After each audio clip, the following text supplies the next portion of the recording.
Hello and welcome to 21st Century Vitalism, podcast asking the question, what does it mean to be fully alive in the 21st century, and how do we best maintain that aliveness while dealing with the very unique and strange pressures of this day and age? I am your host, Brett Kane. I'm a licensed massage therapist, and my goal with this show is to provide you as many keys to as many locks as humanly possible. I really do think that everybody has a unique path in this life on how to maintain their wakefulness in the face of struggle and uncertainty.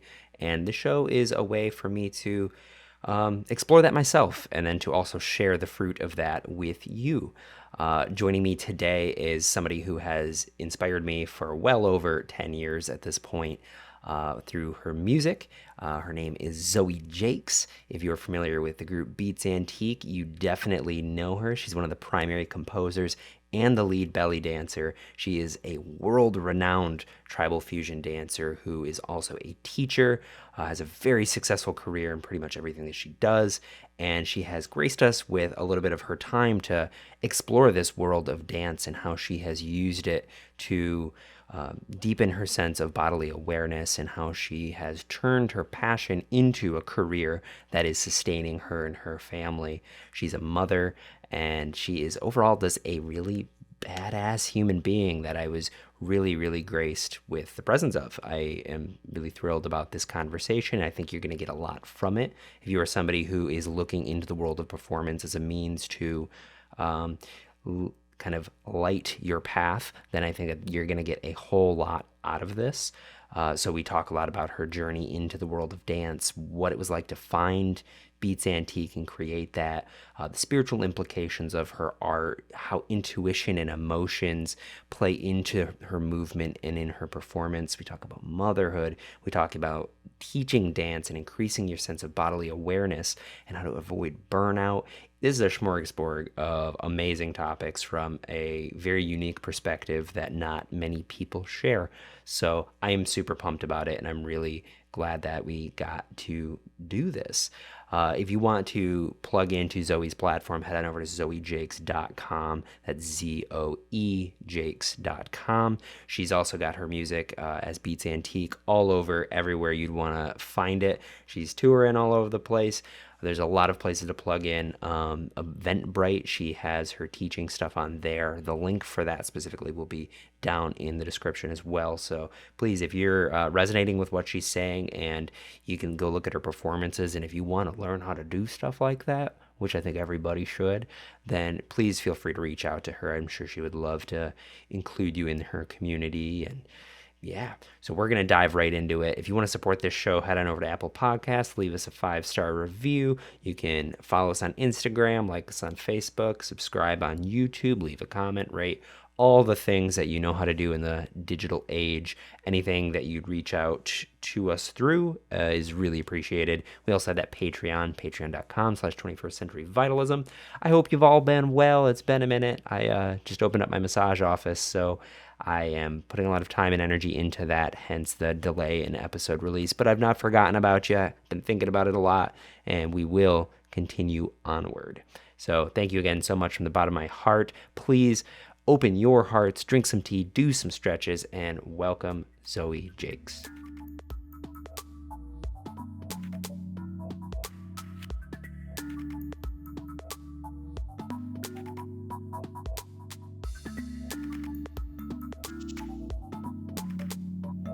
Okay, so we are now live. Zoe, hello, and welcome to 21st Century Vitalism. Hi. How are you on this fine day? I'm doing great. Yeah, thank you so much for having me on your show. Yeah, it's been in the works for a Yeah, I while. know. Our original recording date, I ended up getting a concussion, and it was like that morning I started feeling the symptoms, and it was just like, oh, I can't do Yeah, anything. yeah, I It understand. was really bad. So, just for your sake, just so you know kind of where I'm coming from and why I was reaching out to you in particular, I've been a fan of Beats Antique for probably 12 years, Wow. back when I first got into electronic music, and have just always really enjoyed what you brought to that space, you and the band at large, and really enjoyed the performative aspect. And as I grew up and got into body work and yoga, I really started to appreciate more the level of intention that it takes to do a performance that you do, and like a lot of the subtle intricacies, which hopefully we can get into. And I think what I really wanted to start with was just kind of hearing your story of how you got into the world of dance and what that journey has been like for you so far. Yeah. Well, I have a few kind of different mini stories. There wasn't like one groundbreaking moment, but when I was little, when I was a kid, my sister was a very talented dancer. She was ballet and tap and jazz, and that was all the stuff that she was doing. And she was super talented, and I wanted to be just like my sister. And so when I was little, it was going to ballet class and tap class and all that, and really wanted to be my sister. And I was always Rochelle's little sister, growing up as a dancer, and went through, a very rebellious period and dropped dance and all the really creative stuff for a while. And then many years later, ended up at a Renaissance fair, and I think this was in Arizona Renaissance Fair, and I saw a dancer and dancing to a live band, and I was like, that is the most beautiful thing I've ever seen. I want to do that, and that's kind of how it started. And so my history, my dancing, I've been dancing my whole life, but I really didn't start to be a dancer until probably, I think I was 20. I think I was about 20 years old or 19, when I really found the style of belly dance or Middle Eastern dance that really was inspiring to me. And that's when I went on that journey. Mm. Do you know exactly what about that style of dance really drew you in? Um, Or is it kind of just like a feeling? I think it was just the incredible musicality and the um, the weightiness of the style. It was very heavy. The dancing was very. It wasn't like, it was very fluid and had like snake-like elements to it, which just really spoke to me. And um, the costuming was really earthy, and the connection, the audience connection that the dancer was playing with was like really interesting and powerful to me. So it was a lot of different kind of elements like that for sure. Uh, Mm. Feeling like I could see the dancer's connection to the musicians and the dancer's connection to the audience was super powerful. Yeah. So when you made that decision to like, I'm gonna be a dancer, like that is what I'm gonna dedicate my life to, did you find that your family was really supportive of that? Because I know the trope for a lot of folks is like, Right, right, "Ooh, right. you're going into the arts," like. Well, two things happened. One, which was interesting, is in the beginning, I never was never like a conscious thing. I was just like, I like that. I want to do that. And what was so exciting for me personally, and I was very lucky, very, very, very lucky. I totally looking back on it now, I understand. First off, my parents were very supportive, even though they were a little like had some misgivings about me like traveling with Renaissance fairs, in the they were like, I don't know about that, but they were very, very extremely supportive, as best as I think any parents could be, um, and having their misgivings. But it was a kind of a slow burn, like I was able to, I had kind of let go of all of these expectations within myself to go to college. I dropped out of college, and I broke up with my boyfriend. Like, I did all these things, and I just kind of ended up being a very free spirited artist that kind of floated wherever I wanted to go with no expectations and no, how do I say it? Like, I never was like, I'm going to do this. I was just like, this is fun. I like this. This makes me feel really good. And I just kind of, that, it was like that energy was what pulled me forward. And now I look back on it and I'm like, oh, what a magical time in my life. I didn't realize like just how glorious an experience it was to spend 4 years of my life with like no zero expectations and just just being in the moment. Like, what a magical thing to get to have. Yeah, that's special. Did you find that there was a certain point when, so you're free flowing without the expectation? Was there a point when you were kind of like, oh, I actually do need a little bit of like structure and kind of containment to really take it to the next level? Or did you just kind of ride that energy forward and forward? Yeah, I never was like, there was never a point where I was like, I need to dedicate this. Cause like, even though I started, like, oh, the classes are exciting. Oh, there's classes? I can take classes. Oh my God, that's so cool. And I like started taking a ton of classes and found some amazing teachers. I was lucky enough to study with a woman named Suhaila Salampur and her mother, Jamila, who are like a really, really important part of the dance community on the West Coast. I just have to plug in my computer. I got the like warning. Hold on. There we go. So, it was a level of like luck and serendipity, being at the right place at the right time. And things didn't start to get heavy or get like you were saying, like that moment of like, okay, here we go. This is it's like any type of a relationship. You can't be in that like honeymoon period forever. And it was when I started to tour with a group called Belly Dance Superstars, which the name has always cracked me up. I'm like, that's such a cheesy name, but it was a big step, and anyone can tell you that has toured with a professionally touring dance or theater company that it's like no joke. It's just it's a totally different thing, and I didn't have a lot of preparation for it, and that definitely was when I kind of had to be like, okay, what am I doing right now? That was the moment. And I think that was in 2006, 2005, maybe somewhere around there. Okay. Yeah. At what point did Beats Antique kind of become a thing? Was that while you were traveling with this belly dancing group, Well, or? let me tell you a story. So this is an interesting story. So Belly Dance Superstars was a touring show, and it was created by a man named Miles Copeland. If you've heard of that name before. I have, yeah. Yes, Miles Copeland was the manager for the Police amongst many 80s bands. Miles was the guy who created this. He was like, belly dance is going to be the next river dance.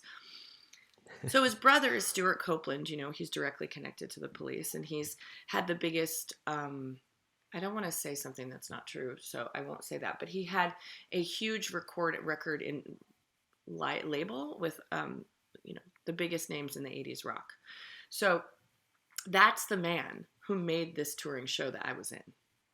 Like, it's so crazy. So how Beats Antique came out of that is, I was touring with this show. I was also touring with another show called the Yard Dogs Road Show. This will all come together. There's many pieces. The Yard Dogs Road Show was a precursor to a lot of style, aesthetic, and really interesting. It was like old school Americana, burlesque, and vaudeville. And I was touring with them, belly dancing and doing other stuff. And there was a drummer named Tommy Capel. Tommy, my dear friend Tommy, was the second band we'd been in. Tommy, as you know, is the drummer of Beats Antique. At the time, he was the drummer of the Yard Dogs Roadshow. It was the second band we'd been in. The first band we'd been in was called the Extra Action Marching Band. And that is one of the funnest experiences I've ever had in my whole life. So I wasn't just doing belly dance. I was doing a lot of performance art and theater and burlesque, even though I didn't talk about it, because now it's so much more accepted to burlesque. It's not as like, there was back in the early 2000s, there was a little bit of people had opinions about it. So I didn't talk about it, but I was doing burlesque in the early 2000s. And anyway, so Miles, I met this guy, David, who is the violin player in 2004, violin player for Beats Antique, and, also multi-instrumentalist. So me and David began a relationship in, I think, 2004, 2005. And we started making music together. And we started making tracks. I learned Ableton. We were learning Ableton simultaneously, actually, and making music together. And so I was on tour with Miles Copeland with his show, The Belly Dance Superstars. And me and Miles got along really well. We're buddies. He had really interesting stories. Always had the coolest stories about being on tour in the 80s and the 90s and, the Go-Go's or just like all sorts of crazy stories. So we're hanging out at the bar after the show. I just did a big belly dance show and we're hanging out at the bar. And he's talking about how his new label, I think it's, so there's IRS records and then there's CIA records. And then one of those was the new one, and he had like a world music label, a really big one, and he was saying that he wanted some more modern music for it. And I was like, I can help you out. And this is before this is how it started. And he was like, oh, what do you mean? And I'm like, I make music with my boyfriend. We can make you an album. And he was like, sure, okay, whatever. Yeah. Okay, let's do it. You can give me a demo. And if you can do that, and if I like it, I'll put you on my label. So I called David and I was like, David, we have a really cool opportunity. So start working on stuff. And then we were like, who is somebody that we could work with, that could bring in a lot of like beats and drums. And that's when I asked Tommy.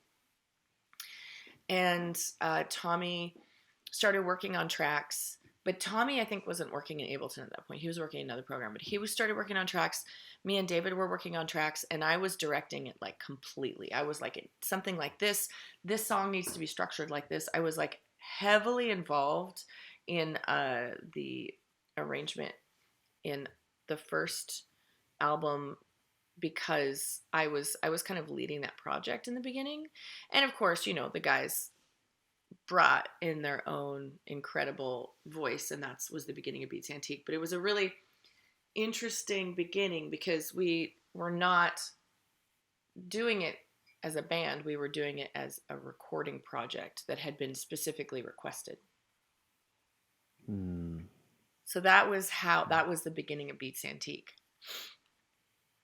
That's amazing. That is such a cool beginning to see where you are at now. Usually one of the top headliners of whatever, festival you end up playing. Mm-hmm.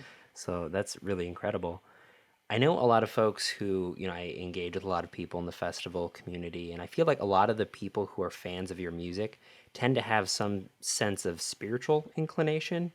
And I'm just kind of curious about your own personal relationship to spirituality and if that ever makes kind of a decision in the way that you arrange things, because I know a lot of people kind of ascribe that to musicians without actually knowing if that's like what their thing is. Right. So I'm just kind of curious what your experience is with that. I think I don't know what I would be termed, whatever the term is for not really thinking, but I'm not religious in any way, but I would definitely say I have a level of like spirituality because I think for me, if there was to be any, not that like I do anything practicing, but I would almost consider myself to be like a version of pagan in the sense that I heavily believe in like the power of the planet and its wisdom. And I feel like really personally, like the most magical, incredible things that humans have ever done has been, in conjunction with the planet. And I think that like the most horrible, awful things we've done has been when we've gone against it, as we can see. And so for me, I'm very much like, I guess my spirituality is wrapped into like intuition and being able to truly like sit with like what your path is and being able to like understand that. And of course everyone has a path, but everyone's path is like so deeply and incredibly intertwined.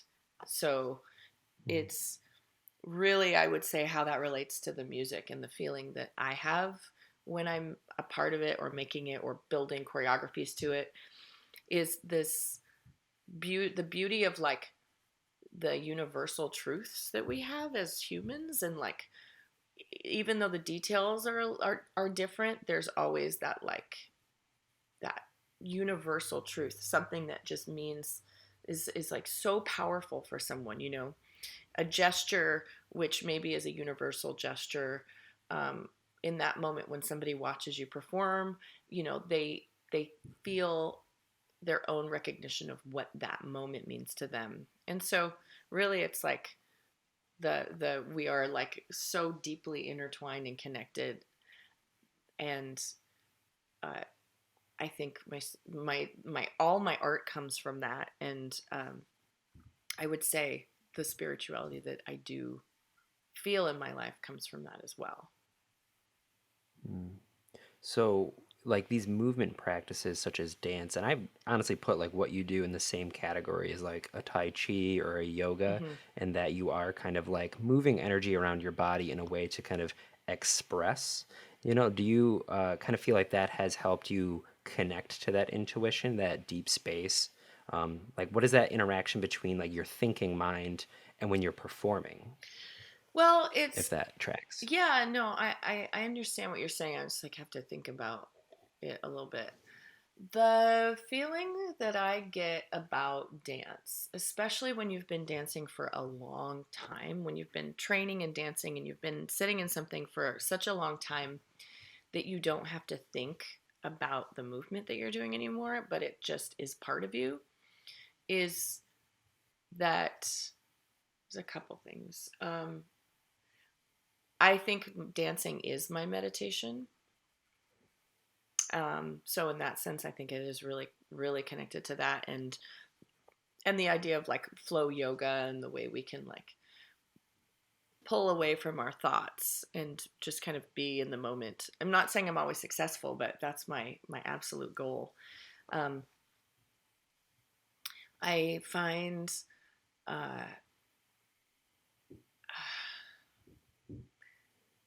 I find that my favorite moments in my life are reflective of my favorite moments on stage, which Mm. when you think of the like every moment is like a moment to like be art or whatever they say, like, you know, be in your life as you would be on stage, I suppose, which again I try, but I'm not saying I'm successful all the time. But just like when I'm truly in the moment and able to just be, uh, that is when I feel like I do my best art and when I guess live my best life. And in that sense, I think it really does have a big connection to movement practices that are more meditative, or for sure. But the added thing, and this is where we go back to this idea of like we're all one. When you're on stage, and I've had this experience. It's not every time I perform, but it does happen a lot. And but you become like a channel for thousands of people. And so not only are you in that moment like focusing on your own breath, focusing on your own movement, but you're doing that, but you're like part of your training, or part of, I would say, if you watch any performer that is blowing your mind on stage, there's just something about them.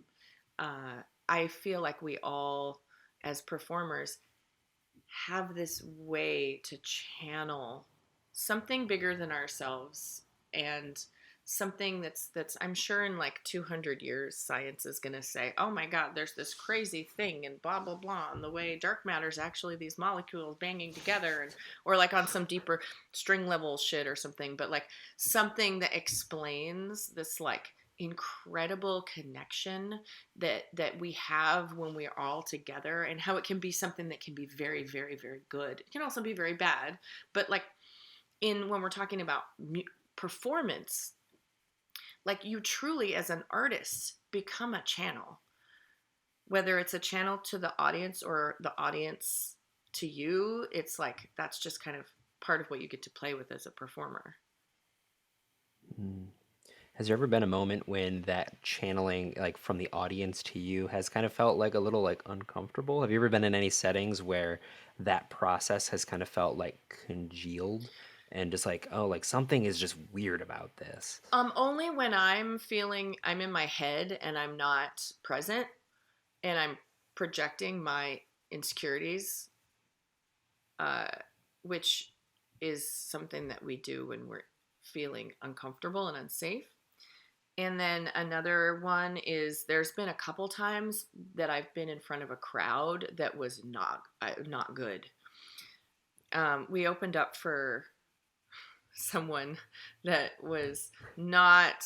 We shouldn't. It didn't. Whoever booked that shouldn't have booked that, and the crowd Mm. was like not into what we were doing, and like that was the first time I was like, oh, like this is not good. So that's like the two times. But really, other than that one kind of moment where I was like not in front of the right crowd, which once in like a career of, 15, how many years the band's been doing this is pretty good. But generally speaking, I would Yeah. say it's when I'm stuck in my head. Mm. Yeah, that kind of tracks as a body worker as well. Sometimes I'll be holding a session. If something's moving on in my life, then it's just kind of, there's like a kind of a disconnect, and it's Mm-hmm. like you kind of have to compartmentalize Yeah. and just like find what's comfortable for you in that moment. Yeah. Um, but yeah, how do you feel in those moments? So there's like a lot of thinking, but like heavy emotions as well, Mm. and how that relates to performance. Because when you're on the road, you have these tour dates that are, they're definite, but life sometimes doesn't care. Yeah.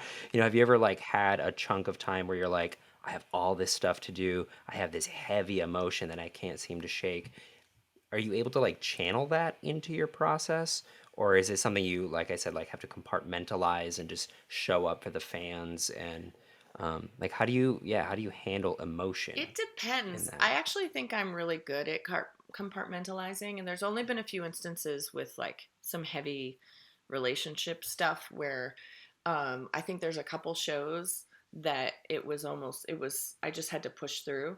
But other than that, I think I'm really good at setting aside, really being able to like treat it as like a sacred moment and set aside my issues I'm having, and then step onto the stage and do what I need to do. So I would say there's been a couple times, but majority of the time, in terms of heavy emotion, it's I either am able to like. I would say for me, I don't like to be overwhelmed by emotion on stage. I don't. It's not. I don't feel comfortable with that. So I'll allow some of it a little bit to help me direct me in that moment, but I don't. I like to set a lot of that stuff aside. But it's interesting. Yeah. I would say the hardest time I ever had on stage was when I was 3.5 months pregnant with Luna, and I was having horrifying mornings. Like the word morning sickness is offensive to me because it wasn't morning.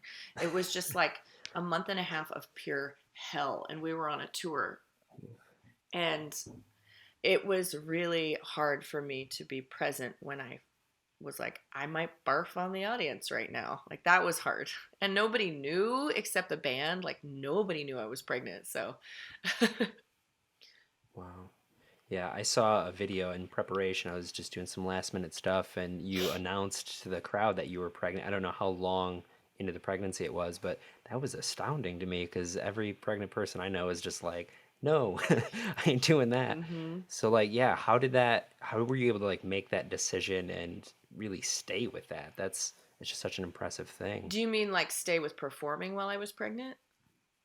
Hmm. Well, I kind of had no choice because we had all these dates coming forward. I mean, I guess looking back on it, I didn't feel like I had a choice. And if I look back on it, like I could have stepped back and had other people like take it on. But other than the morning sickness, it wasn't that hard. I was blessed with a relatively easy, other than horrible, like debilitating morning sickness for about a month and a half. Other than that, I was blessed with a pretty easy pregnancy, and I liked dancing. The only time my feet swelled was when I wasn't dancing, actually. Um, Wow. I was extremely active through my pregnancy. I slowed down. I was performing and dancing and teaching up until about 9. I mean, I taught a class like a week before I gave birth, but Wow. I was wasn't I was I really scaled things back a lot in the last like month, but it it felt good. Dancing felt really good. There was a point where I started to get to a point where I was like, oh, I can't do that. Nope, not happening. And Yeah. if she was sitting in a certain way, I one day I'd wake up and I'd be like, I can't dance. I can't even walk. I'm just gonna lay here. But Yeah. Yeah. it wasn't really like a hard choice at all. It was just, I think if I could have not gone on that awful like morning sickness tour, that would have been great. But the rest of it was fine. The morning sickness tour. That's a terrible name for a tour, but yeah. That was it. What I found really amazing about that video is you said something along the lines of, um, like, it's just a reminder. You announced that you were pregnant, and like women who are pregnant are still beautiful. Hmm. And it was just this definitive, just this expression of, it was just such a beautiful moment. You said that every dance is a duet, and it was just like, oh my God, Oh. my heart. And I think that could really be a powerful thing, because I know a lot of folks that I've talked with who are going through so many like hormonal and emotional Mm. changes can kind of like lose track of the fact that they are like individuals who can still have a voice.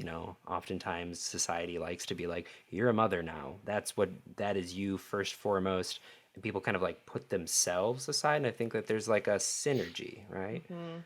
It's very very hard, and I would say American culture specifically, and I think probably like North America in general, and certain other elements of Western culture where it's not. It's like once you get pregnant, you're like, oh well, you have to be extra careful, and you could do this, and it's like, if I would have done the things that were advised to me by certain people, I would have not been a health like I would not have been a healthy like pregnant lady. I just, for me Yeah. personally, it was totally, none of it made sense.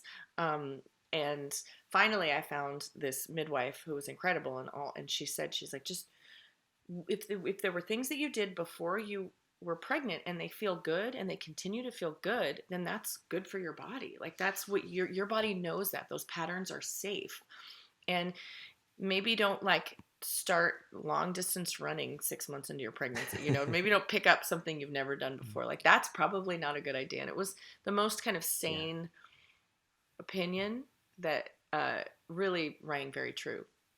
But in terms of what you're saying Hmm. about mothers and their identity loss, it's it's really hard because there isn't a lot of support from a government level and the way family is here on a family level. So if you just look at the fact of time, there's no time to to to have an identity because there's no federally mandated daycare. So like you can't afford to take your child somewhere for a little while when they're little so you can have a break, or you can't take time off work. So it's it's just it's like I'd say the biggest challenge that women and parents have towards like rebuilding their identity after a child is born is their inability to have the time to do so. It's like there's just no time because time is Yeah. money, and You, time are,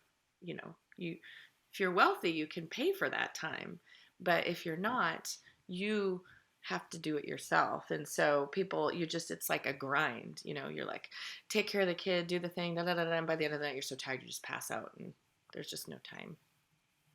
yeah. Yeah. Do you feel like it was a little bit easier for you because your career was your expression and largely like kind of a part of your identity, or was Yes. it a little harder? Yes. Yeah. No. I again, it's another moment where I feel incredibly, incredibly blessed and grateful for the fact that as a self-employed person, I was able to, once I got pregnant, I started saving up money and figuring out how I was, and gave myself 3 months maternity leave, which was huge. And, me and my partner have worked together, and we have a really great a wonderful relationship. He's such an amazing father, and he actually in the pandemic was not able to work. He's a sports massage therapist, and you know exactly what I'm talking about.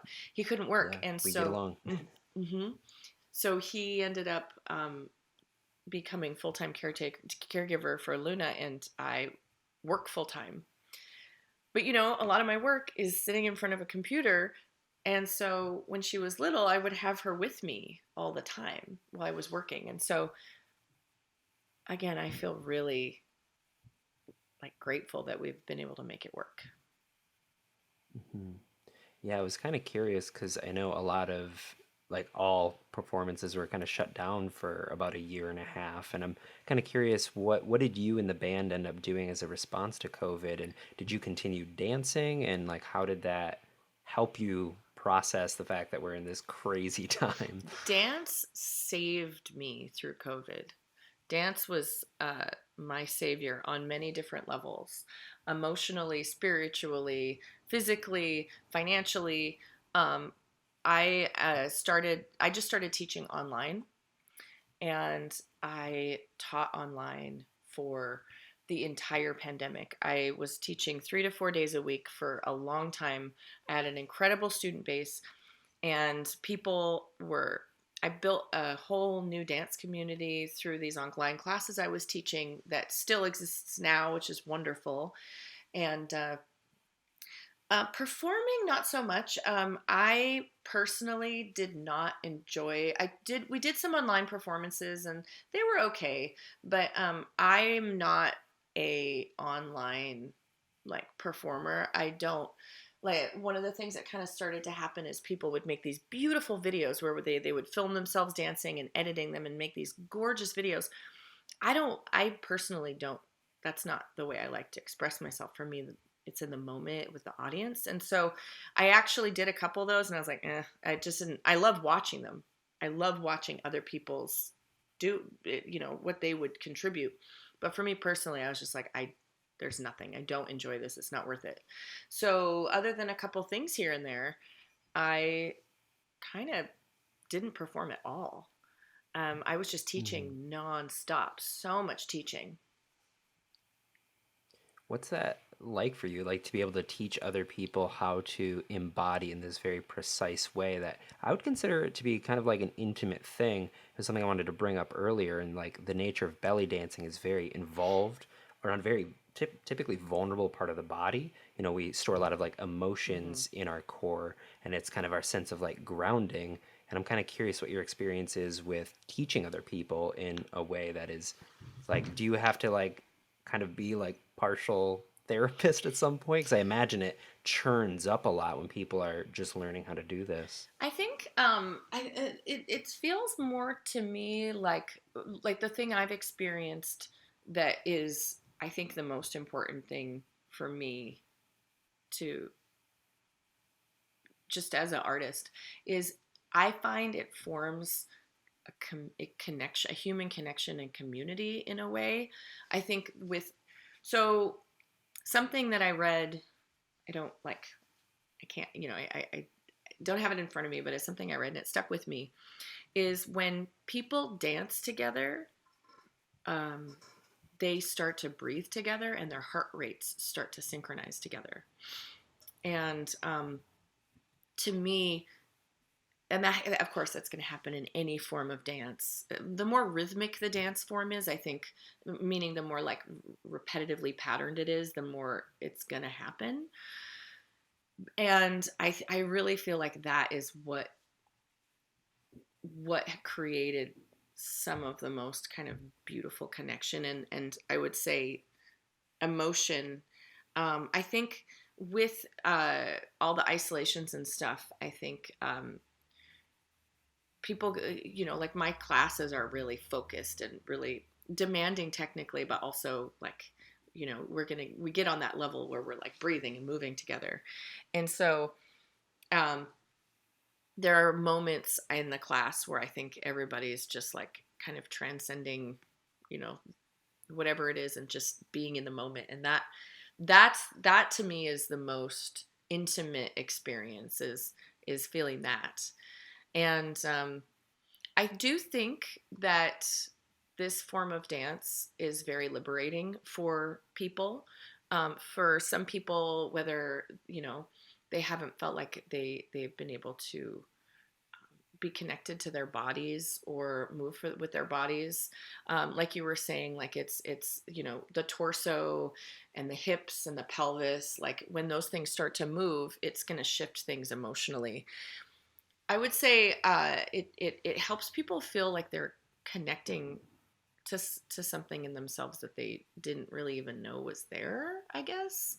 And I think that's one of the, you know, this dance, this belly dance, is um, in a very old, dance form, but it's also like, incredibly connected to a lot of cultures around the world.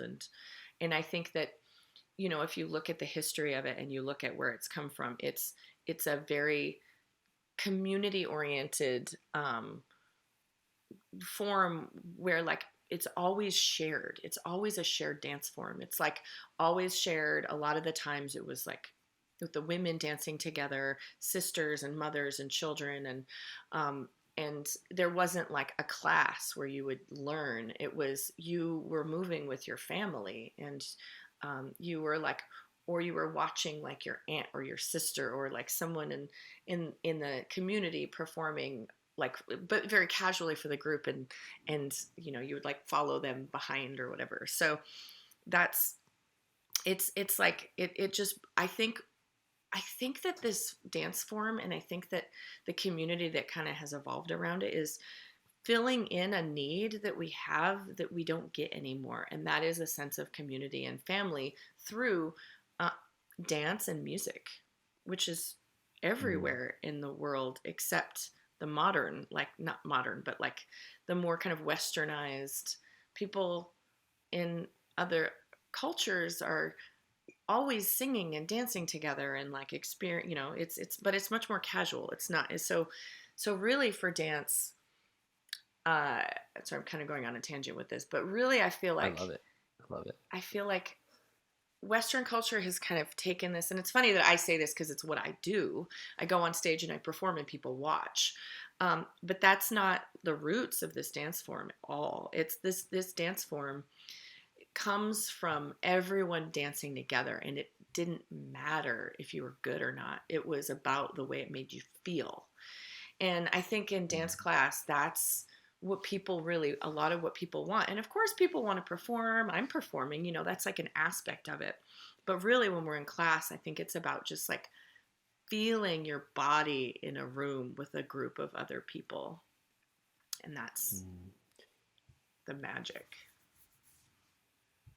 Do you feel like with this dance style in particular that some of, because I mean, you can correct me if I'm wrong, it requires a lot of subtlety, right? Like there's I think kind of like a so. deep-seated awareness. I think Do you so. feel like that level of sensitivity and articulation has carried out into your day-to-day life as well? Like, do you kind of find yourself engaged with your ground and your floor a little bit more deeply? I mean, you've been in it for so long, so it might be hard to context, but I would say really like on a technical, if we're talking like purely technically, my posture has improved phenomenally. I actually used to have a pretty bad neck and back, where it rounds. I see old pictures of me and I'm like, oh, that looks painful. So I healed myself, my spine, through dance for sure. And so I would say yes on the purely technical aspect. And then from kind of, I guess, like if we're going to go a little bit more like esoteric with it, I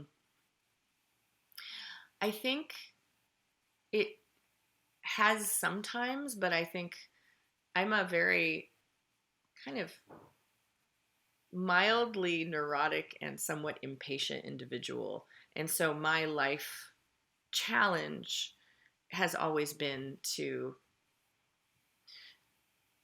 try not to be so reactive, and to try and not label my emotions and just like sit with my sensations, which is my job, which, so I would say I'm trying, but I think that's always going to be my like lifelong practice. Yeah. Yeah, if you're only mildly neurotic, then you are now my new teacher because I am off the cusp, I man. know. I um, know. yeah, what I think is really fascinating about it, and what the idea that I had as a body work, and something I notice a lot, is typically people's response to stress is to curl. It's Mm. kind of like what a baby first does, Hmm. when it wants comfort, that primary flexion. And what I think is really interesting is that does have an emotional state of kind of recoiling from the world. It's kind of an expression of fear a little bit. Hmm. So what I think is really interesting about what you're doing and what you're teaching people is the beauty of dance and community, but also you're turning that flexion outward, Hmm. and it's actually like exposing all of like the raw parts of us and really just allowing all of that to just be as we're connecting to the people that are perceiving it. And I just think that that is just so cool. I just have always really appreciated that about situations like this. Yeah, I think posturally, in terms of like having in a moment of feeling insecure, and instead of just rounding forward, but actually trying to like lift and be tall, Mhm. can change your perception. And I think, like, going back to like what I was saying about posture, everything's connected. And I think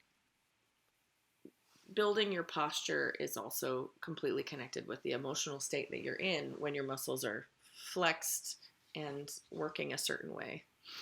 So it's I wasn't just working on my posture. Yeah. Yeah, that's wonderful. So, what is going on for the upcoming future for you? What does this summer look like? You have some shows coming up, right?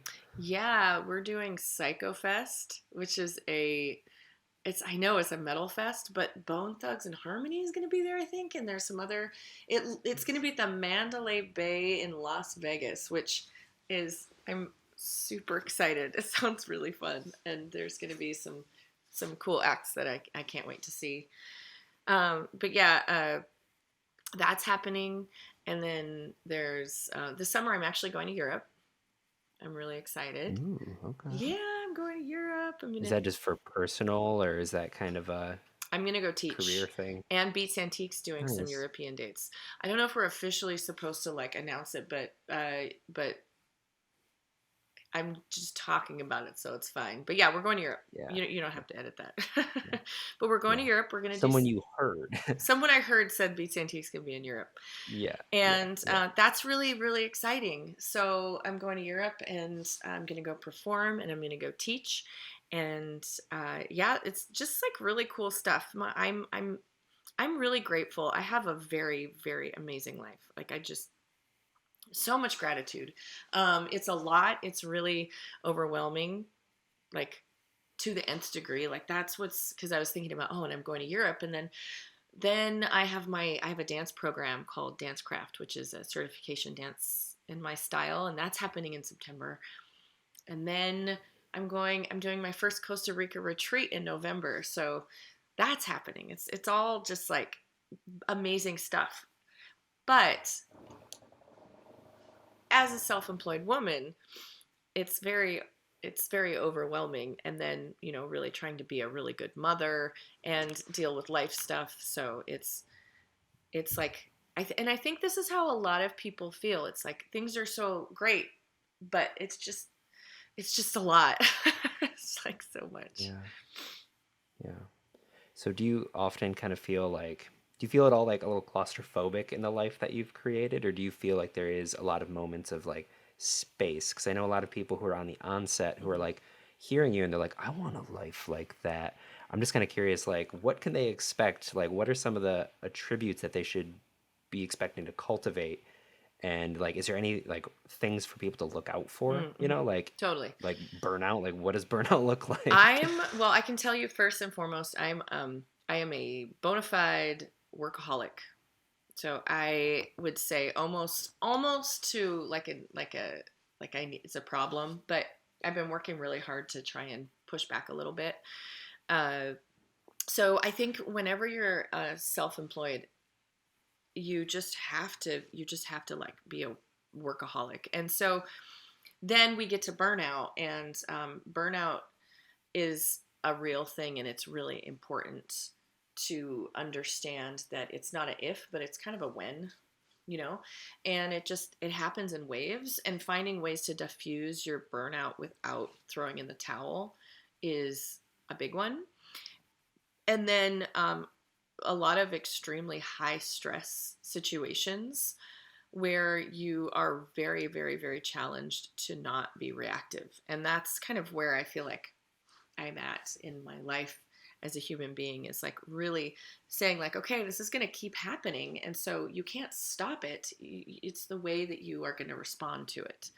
So those are the big, I think, takeaways for people that really want to follow, take the next step and like really step into your dreams and your goals. Is it's really hard. I mean, life is hard, everything's hard, you know, but it's a big challenge. But I think just being able to be present, or trying, you're not always going to achieve it, but really trying to be present and trying to be in the moment and not get swept away, but to really stay present is like, is a really good way to look at it all. Yeah. Yeah, I really like saying that, like, even the experience of falling off the path is the path itself. Mm-hmm. So it's like you almost have to go into it expecting, like, I'm definitely going to hit a limit and I'm probably going to do some things that I will probably regret. Yeah. But as long as you like remain open and don't let it like knock you off Mm-hmm. the trajectory that you have, Yeah. and to just trust that you have the confidence and the wherewithal to actually achieve the thing. I think it's like that confidence that really ferries you across those difficult Yeah. situations. Exactly. Yeah. That's exactly it. Is just is knowing that like going into this, it's the adage that like failure is required for success, you know. And so, you know, I Hmm. talk about all these synchronistic, amazing, incredible things that have happened in my life, but you know, I leave out the things that have happened that were not great and that were a challenge and felt defeatist and felt like they were the end, which has happened, you know, several times. And I think I would say ultimately, with when you are following your path, it doesn't just mean everything happens. It's not like I followed my path and then everything, all these doors just opened. It's you follow your path, you decide what your goals and your values and your morals are, and like what you want to bring into your life.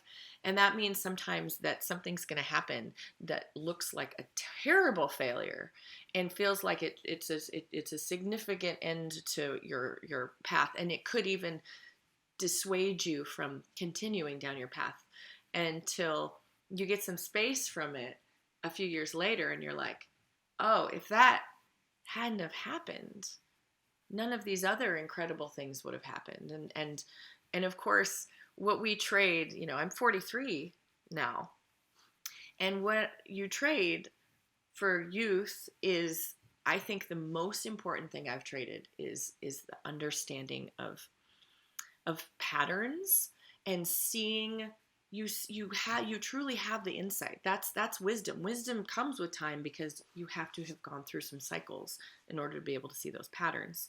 But that's when you actually can look back and be like, oh, okay, no, that I get it now. And yeah. That's amazing.